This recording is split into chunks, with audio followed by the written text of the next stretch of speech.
Hello and welcome to the chi-squared episode of Fun Times and Statistics featuring Minitab. Today we're going to be talking about two different chi-square tests. We're going to do the test for homogeneity or association or independence, since those are all the same thing, but one has different hypotheses than the other.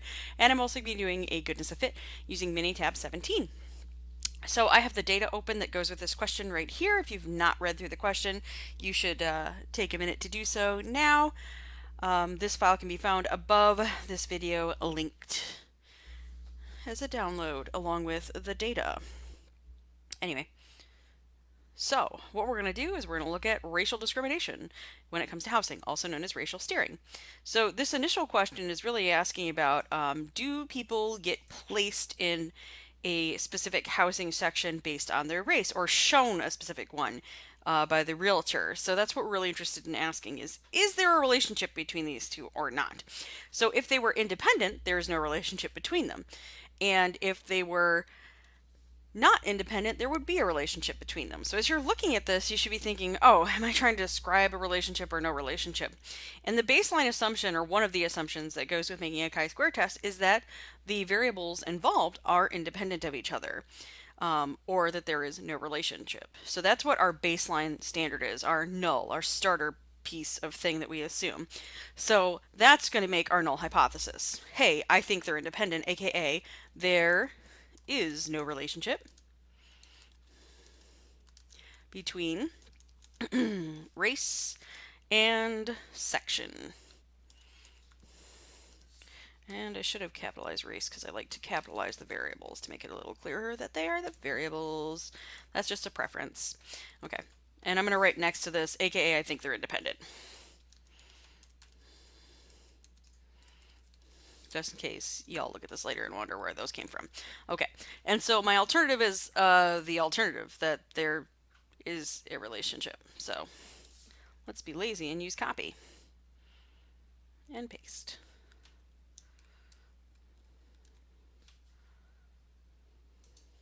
So I think there is a relationship between race and section, aka these are not independent. They are related somehow.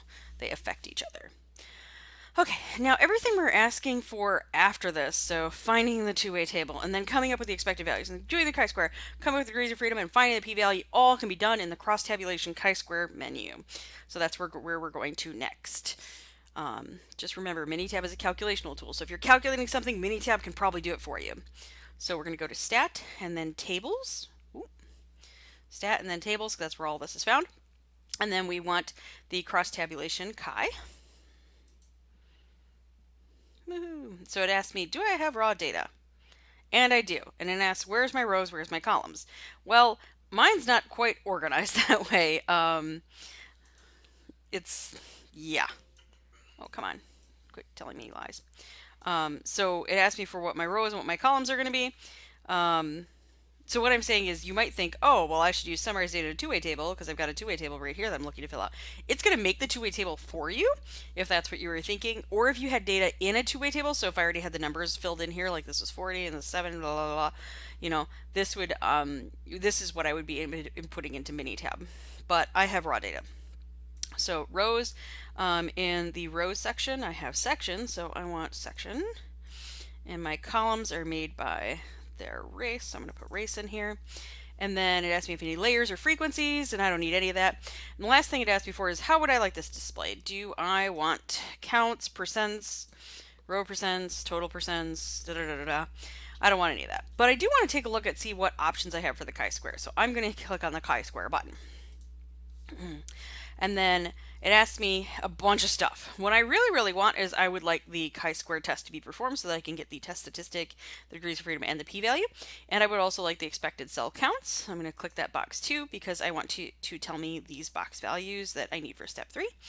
And another thing you might want is, you know, each cell's contribution to the chi-square, because the largest one will be the one that is the greatest factor there. That's not so interesting so much for the test for independence. So you know what, actually, yeah, I'm going to uncheck that. I did uncheck that. Oh, there we go. All right, so I'm going to go ahead and hit OK twice, and that will perform the chi-square test and produce my tables for me. Okay, so If you haven't looked at the session windows for one of these before, it's a little confusing. So the all column here and here makes your total column. It only does totals for counts, just so you're aware. It will not do percentages unless you tell it to, and it will not do the totals for the expecteds unless you tell it to.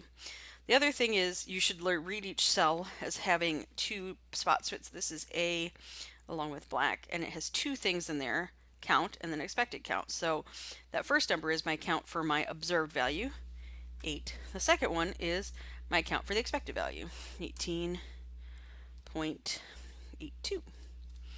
I'm going to go ahead and fill the rest of this in because it's so much fun to watch me type stuff. 87. Oh, this is already looking a little shady. I'd say it looks like these are related already. But, you know, instincts and observations is very different from technically correct. So there's that. 76.18. And then 3.18. Tell me what you think is very different from tell me what you know. All right. And then my Pearson chi-squared is 14.058. That's the chi-squared I want. There is the likelihood ratio there as well. That is not the one we have been using to estimate this. The name of it technically is the Pearson one. Not related to the textbook, just in case you were wondering. If you're wondering why I say that, our textbook is made by Pearson Publishing. Fun facts. How many degrees of freedom? This is a 2x2, so subtract 1 from each, and then multiply them together, and you get 1! And if you couldn't figure that out, it's right here on Minitab. There's degrees of freedom 1. Woohoo!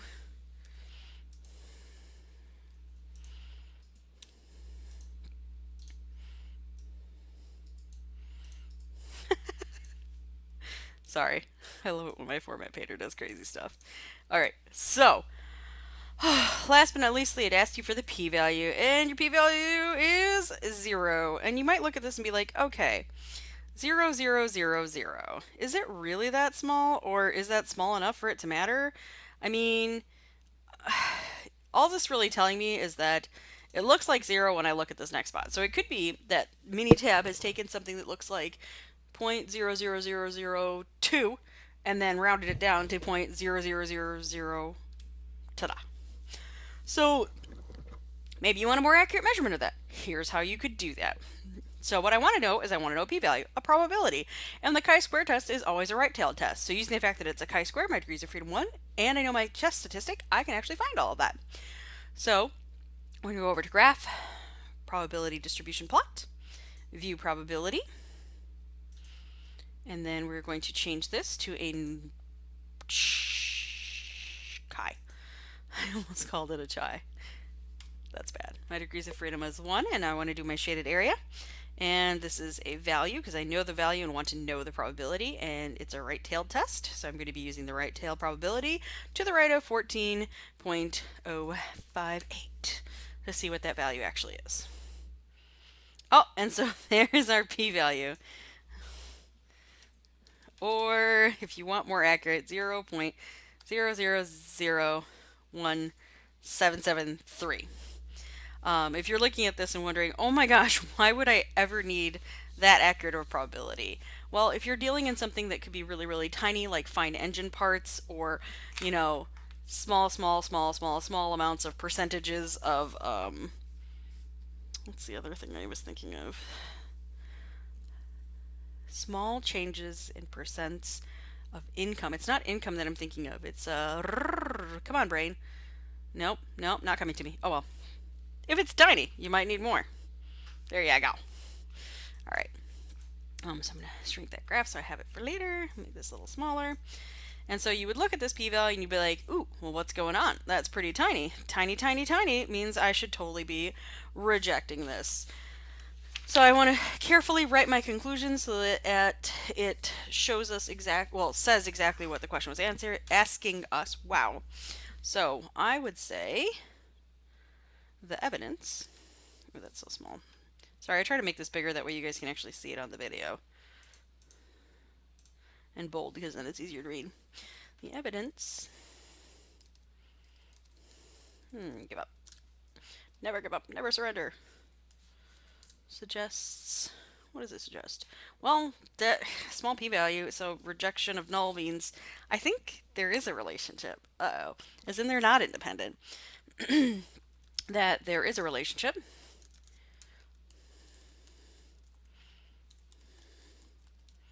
between race and section of housing. And this doesn't quite directly answer our question, so I'm going to add a little bit to this. You actually could have started with this and not said the evidence of points. We have support. I'm just trying to restate the whole, oh, I think this is happening.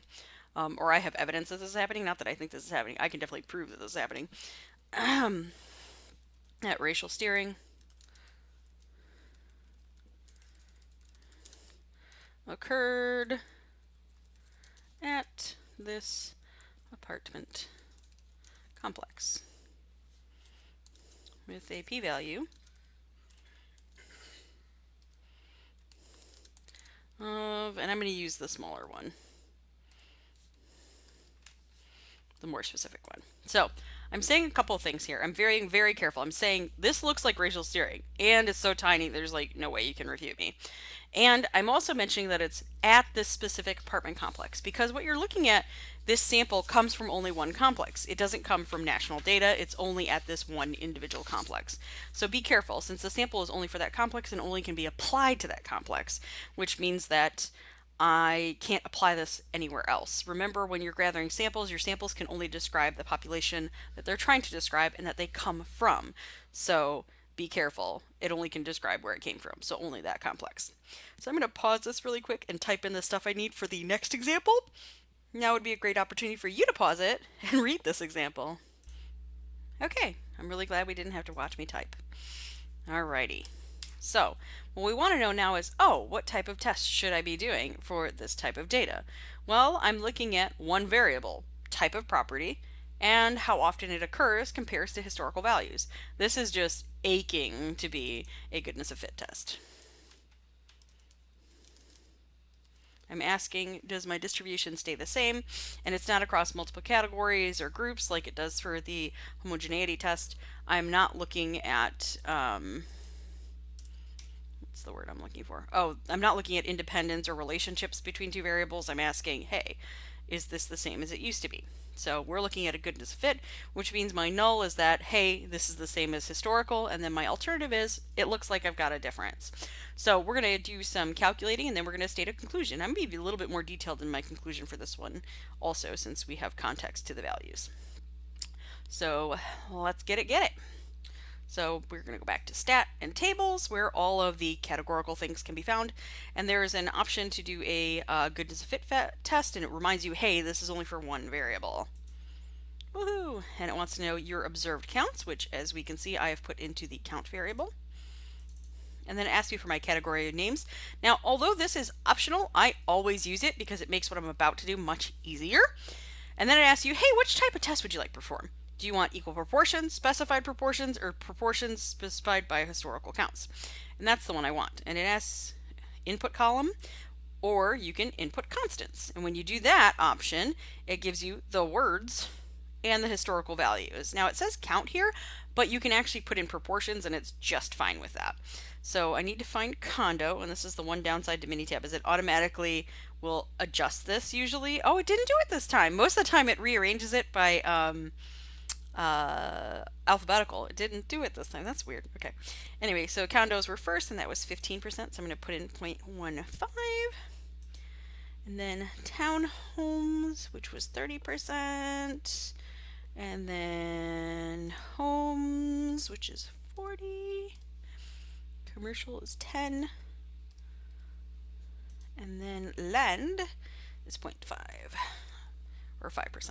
I said 0.5. That's not true. Anyway, I'm going to go ahead and hit the results key just so you can have a look at what this is going to give me. Oh.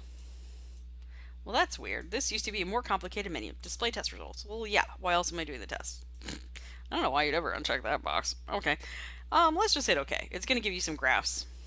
I'll explain those graphs in a minute. Dun dun. Okay. So I'm just going to go back here and let you look at the test first. So let's see. We've got our observed values, the historical counts, the proportions going into the test, and then the expecteds, and then their contributions to chi. So if you look at this, the largest is the worst or is providing the greatest contribution. So it appears that condo and what is this? Homes are having the greatest change compared to the historical values, or the greatest difference compared to the historical values. And then let's see, test statistic and p-value. So our chi-square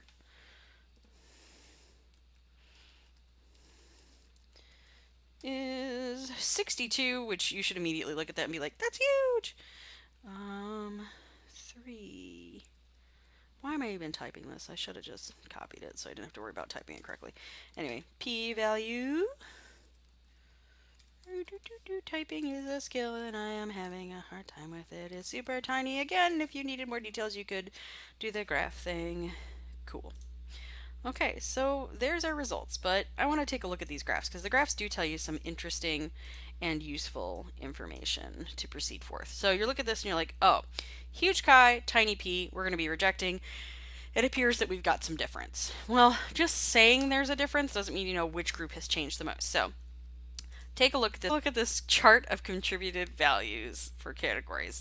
So what this is telling you is who is doing the greatest contribution. So land and commercial are about the same to making chi as big as it is, but condos outweighs everybody by a lot. And the second up being homes, and townhouse not that big of a difference. So you can say that the greatest change has occurred in the value of condos being sold, with the second most greatest change being homes. Maybe don't use second most greatest change. Maybe you could say something like condos and homes have changed the most in sales. You can also see this by looking at the observed versus expected. So this is just comparing these values to the historical values. And you notice that condos has greatly increased, townhomes has stayed about the same, homes has greatly decreased, with commercial and land staying about the same. So you could say more than just, oh, there's a difference. So if you were just stating a plain Jane contribution, plain Jane conclusion, you would say, hey, the evidence suggests that recent sales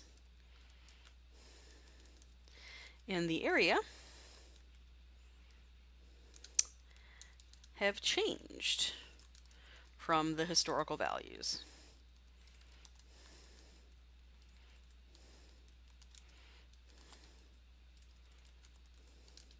With the greatest difference, I should say with a p-value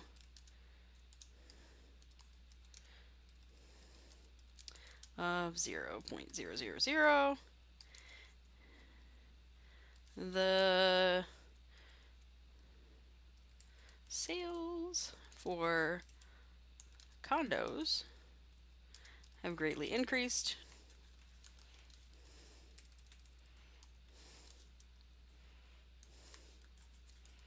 and the sales for homes have greatly decreased.